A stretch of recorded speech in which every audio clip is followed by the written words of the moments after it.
Welcome to Learning Radius. Welcome to Learning Radius Current Affairs 2020-21. In this video, we'll be discussing the current affairs of environment ecology, and the 10 topics of discussions are: Environment Ministry forms body to oversee India's Paris climate goals, WII to conduct study on olive ridley turtles, ordinance for setting up commission to manage NCR air quality, M. Haryali, Himalayan brown bears, Project Snow Leopard, State of Global Air 2020, Wildlife Institute of India, Six Kings of India, Nandaganan Zoological Park. So the 10 topic of discussions are Nandaganan Zoological Park, Kings of India, Wildlife Institute of India, State of Global Air 2020, Project Snow Leopard, Himalayan brown bears, M. Haryali, Ordinance for setting up commission to manage NCR air quality, WII to conduct study on olive ridley turtles, Environment Ministry forms body to oversee India's Paris climate goals. The first topic of discussion is Environment Ministry forms body to oversee India's Paris climate goal.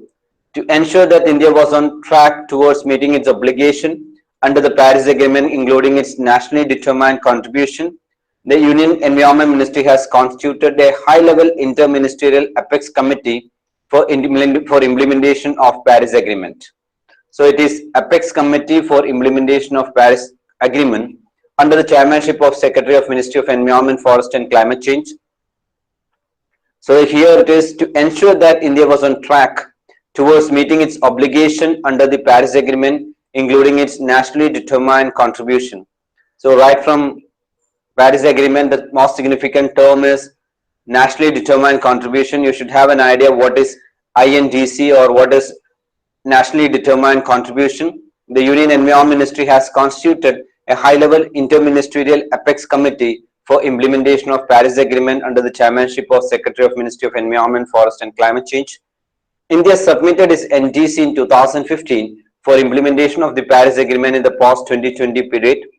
The NDC has 8 goals, including 3 quantitative goals, namely a reduction in the emission intensity of gross domestic product by 33 to 35% by 2030 from 2005 level, achieving about 40% cumulative electric power installed capacity from non-fossil fuel based energy resources by 2030, and creating an additional carbon sink of 2.5 to 3 billion tons of carbon dioxide equivalent to additional forest and tree cover by 2030. So that is about NDC in detail. So once again, NDC has 8 goals, including 3 quantitative goals, namely a reduction in the emission intensity of gross domestic product by 33 to 35% by 2030 from 2005 level, achieving about 40% cumulative electric power installed capacity from non-fossil fuel based energy resource by 2030, and creating an additional carbon sink of 2.5 to 3 billion tons of carbon dioxide equivalent through additional forest and tree cover by 2030. The Apex Committee for Implementation of Paris Agreement, senior officials from 14 ministers will serve as member to AIPA, who will oversee the progress in implementation of the NDC and receive periodic information updates to monitor, review and revisit climate goals to fulfill the requirement of the Paris Agreement. So senior officials from 14 ministries will serve as members to AIPA, who will oversee the progress in implementation of the NDC and receive periodic information updates to monitor, review and revisit climate goals to fulfill the requirement of the Paris Agreement. The AIPA operates as a national authority to regulate carbon markets in India under Article 6 of the Paris Agreement, formulate guidelines for consideration of projects or activities under Article 6 of the Paris Agreement, issue guidelines on carbon pricing, market mechanism and other similar instruments that have a bearing on climate change and NDC. So it will take note of the contribution of the private sector and multi-bilateral agencies in the field of climate change and provide guidance for aligning their climate action with national priorities. So all the characteristic features related to NDC, right from India's stand or right from the target of India related to Paris Agreement, we should have clarity. So what is NDC, what is NDC related to India and what is Paris Agreement is related with. There should be clarity in that. The next topic of discussion is Wildlife Institute of India to conduct study on olive ridley turtles. The Odisha government has requested the Wildlife Institute of India to conduct a fresh study for identifying the movement of endangered olive ridley turtles, which would help the state renew its conservation effort along its coast. Lakhs of endangered olive ridley turtles congregate for mass nesting along the Odisha coast, particularly at the Gahirmada Marine Sanctuary, Rishikulia River mouth and Devi River mouth annually. The last Sunday was conducted by WII in 2007-2010. So, sorry, the last study was conducted by World Life Institute the last study was conducted by World Life Institute of India in 2007-2010. So here, the Odisha government has requested the Wildlife Institute of India to conduct a fresh study for identifying the movement of endangered olive ridley sea turtles, which would help the state renew its conservation effort along its coast. Lakhs of endangered olive ridley turtles congregate for mass nesting along the Odisha coast, particularly at the Gahirmada Marine Sanctuary, Rishikulia River mouth and Devi River mouth annually. So this location are significant related to olive ridley turtle, that is Gahirmada Marine Sanctuary, Rishikulia River mouth and Devi River mouth.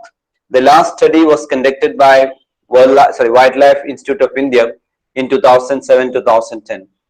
And what is olive ridley turtles? Olive ridley turtles are the smallest and most abundant of all sea turtles found in the world, inhabiting warm waters of the Pacific, Atlantic and Indian Ocean. The species is recognized as vulnerable by the IUCN Red List.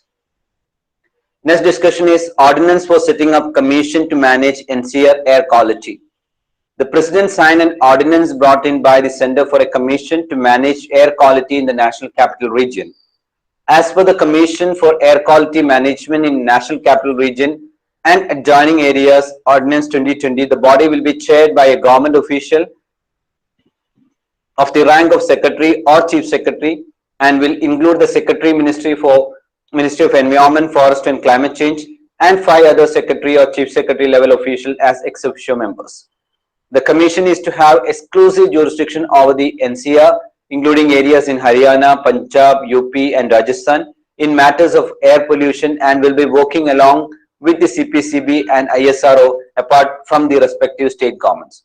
So it's a very significant step right from the side of the central government. The President signed an ordinance brought in by the Center for a Commission to manage air quality in the National Capital Region.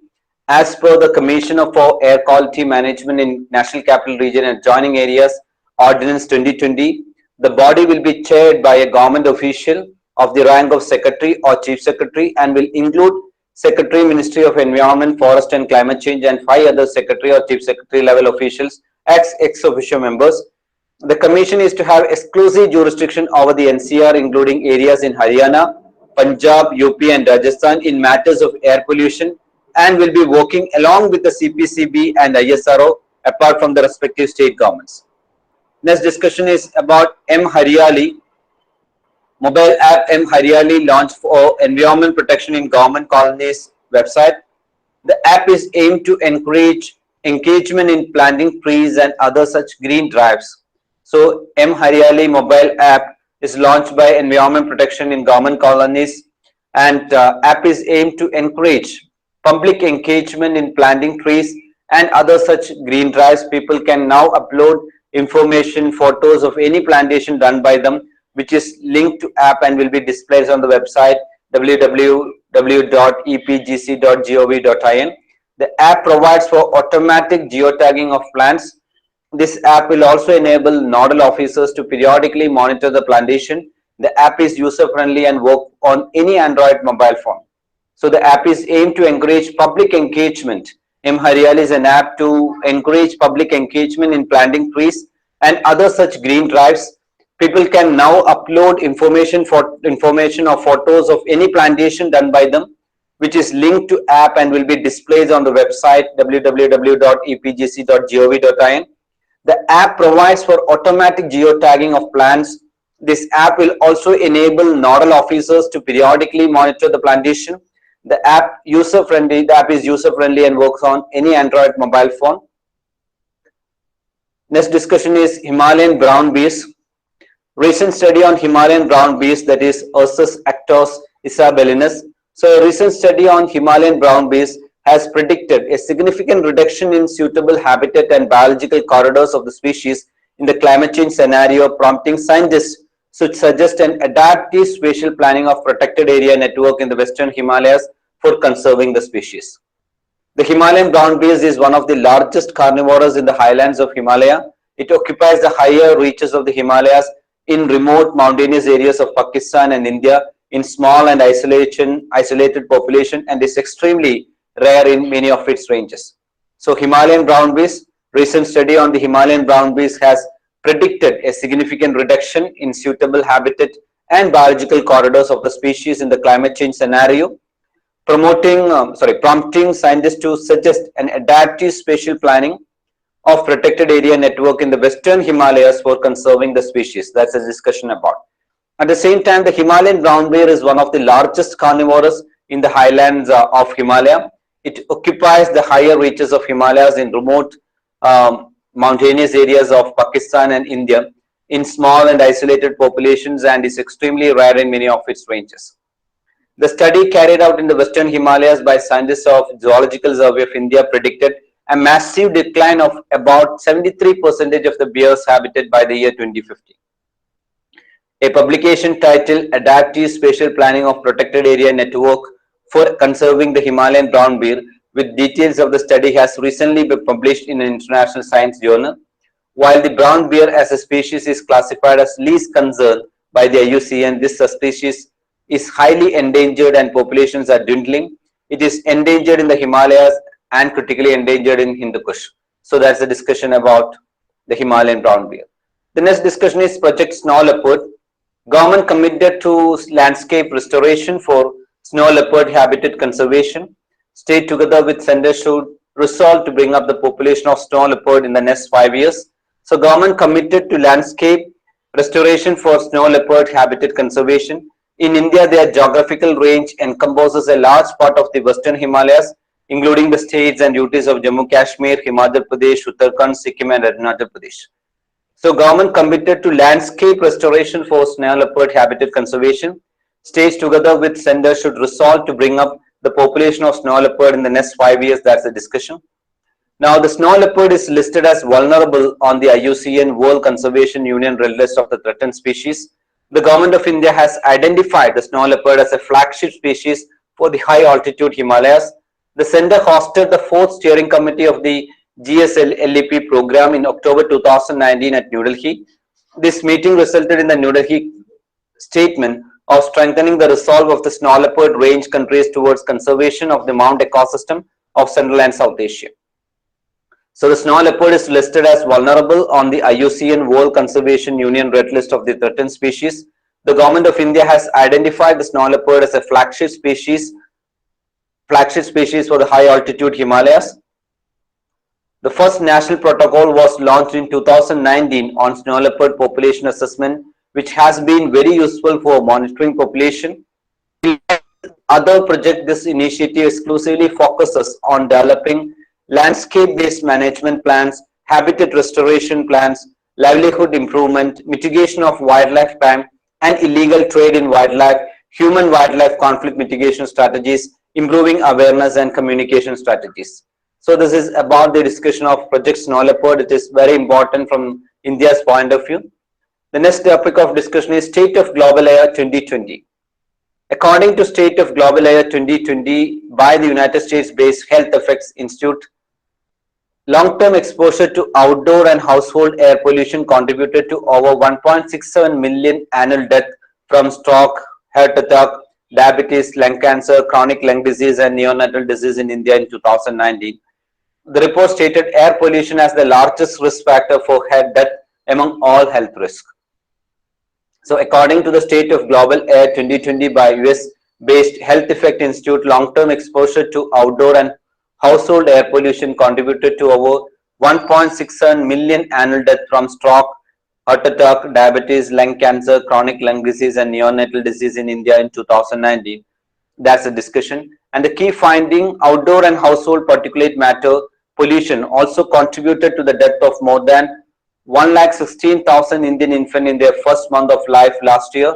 More than half of these deaths were associated with outdoor PM 2.5 and others were linked to use of solid fuels such as charcoal, wood and animal dung for cooking. For the youngest infants, most deaths were related to complications from low birth weight and preterm birth. So that's about state of global air 2020. It's something very, very important from India's point of view, and the number as such is alarming right from India's point of view. Next is the Wildlife Institute of India. Finance Ministry is planning to divest the Dehradun-based Wildlife Institute of India of its status as an autonomous body of Ministry of Environment, Forest and Climate Change, and this has triggered anxiety among scientists at the organization. So Finance Ministry is planning to divest the Dehradun-based Wildlife Institute of India of its status as an autonomous body of the Ministry of Environment, Forest and Climate Change. The major responsibility of this institute is to provide advice to Ministry of Environment, Forest and Climate Change based on scientific information on policy and management of the country's wildlife resource. This role can only be performed and remains relevant as long as the institute remains a part of Ministry of Environment, Forest and Climate Change. The government will cut funding to the institute by 25% every year, and it could become a deemed university engaged in teaching and research. So that's about Wildlife Institute of India, and the Finance Ministry is planning to divest the Dehradun-based Wildlife Institute of India of its status as an autonomous body of the Ministry of Environment, Forest and Climate Change. Other autonomous bodies that have been recommended to be disengaged are the Indian Institute of Forest Management and the Indian Plywood Industry Research and Training Institute. Other Environment Ministry organizations such as the Salim Ali Center for Ornithology and Natural History will be subsumed within the activities of the Environment Ministry. Still others such as the Society of Integrated Coastal Management and the National Center for Sustainable Coastal Management will be merged. So all these organizations are in discussion. One is Indian Institute for Forest Management, Indian Plywood Industry Research and Training Institute, Salim Ali Center for Ornithology and Natural History, and Society of Integrated Coastal Management and National Center for Sustainable Coastal Management. So all these organizations are in discussion. Now, Skinks of India, according to the publication Skinks of India by Zoological Survey of India, reveals that India is home to 62 species of skinks and says about 57 of all the skinks are found in India are endemic. The book also gives a phylogenetic and biogeographical analysis of distribution of this species in all the 11 biogeographic zones of India and a detailed account on the historical studies on this group of lizards from the British era to the present. So according to the publication Skinks of India by the Zoological Survey of India, reveals that India is home to 62 species of skinks and says about 57% of all the skinks found in India are endemic. The book also gives a phylogenetic and biogeographical analysis of distribution of this species in all the 11 biogeographic zones of India and a detailed account on the historical studies on this group of lizard from the British era to the present. The Western Ghats are home to 24 species of which 18 are endemic to the region. The Deccan Peninsula region is home to 19 species of which 13 are endemic. There are records of 14 skink species from the northeastern of which 2 species are endemic. Skinks are highly alert, agile and fast moving and actively forage for a variety of insects and small invertebrates. The reduced limbs of certain skink species for the complete lack of them make their slithering movement resemble those of snakes, leading people to have incorrect notion they are venomous. This results in several of these harmless creatures being killed. So this is about the basic discussion. So according to the publications, Skinks of India by Zoological Survey of India reveals that India is home to 62 species of skinks and says about 57% of all the skinks found in India are endemic. So that's the discussion, and the final topic is Nandagannan Zoological Park. The Nandagannan Zoological Park in Bhubaneswar has revived its innovative Adopt an Animal program to mobilize resources for animals. Adopt an Animal program would support the zoo world-class care and services for all inhabitants by providing quality food to meet their nutritional requirement, medical care, equipment, upgradation of the enclosure and enrichment. So Nandagannan Zoological Park in Bhubaneswar has revived its innovative Adopt an Animal program to mobilize resources for animals. The Adopt an Animal program would support the zoo's world-class care and services for all inhabitants by providing quality food to meet their nutritional requirement, medical care, equipment, upgradation of the enclosure and enrichment. The adopter, the zoo parent, would pay the amount fixed for each species he would like to adopt. No adopters would be allowed to take the animal home. All the adopted animals would remain in the care and custody of the zoo and no ownership right would be conferred. Apart from individuals, the Adopt an Animal scheme is also open to corporate bodies, clubs, NGOs, and academic institutions. Now, that is about adaptation or adopt an animal. So, Adopt an Animal program would support the zoo world-class care and service for all inhabitants by providing quality food to meet their nutritional requirement, medical care, equipment, upgradation of the enclosure, and enrichment. But all the adopted animal would remain in the care and custody of the zoo and no ownership right would be conferred. Apart from individuals, Adopt an Animal scheme is also open to corporate bodies, clubs, NGOs and academic institutions. The Nandaganna Zoological Park, the Nandaganna located in Bhubaneswar, Odisha. Nandaganna is the first zoo in the world to breed white tiger and melanistic tiger. This is the only conservation breeding center of Indian pangolins in the world. So Nandaganna Zoological Park is significant and is located in Bhubaneswar. It is the first zoo in the world to breed white tiger and melanistic tiger. So only zoological park in India to become an institutional member of the World Association of Zoos and Aquarium (WAZA). So Nandaganna Zoological Park in India is an institutional member of the World Association Zoos and Aquarium, or only zoological park in India to become an institutional member of the World Association of Zoos and Aquarium. The first zoo in India where endangered ratel was born in captivity. Only zoo in India to have an open top leopard enclosure. So all these are significant related to Nandaganna Zoological Park. So that's all about environment ecology in this particular video. We'll be discussing the next 10 topics in the next video. Keep an extra eye on environment ecology. It is very crucial and very decisive right from preliminary point of view.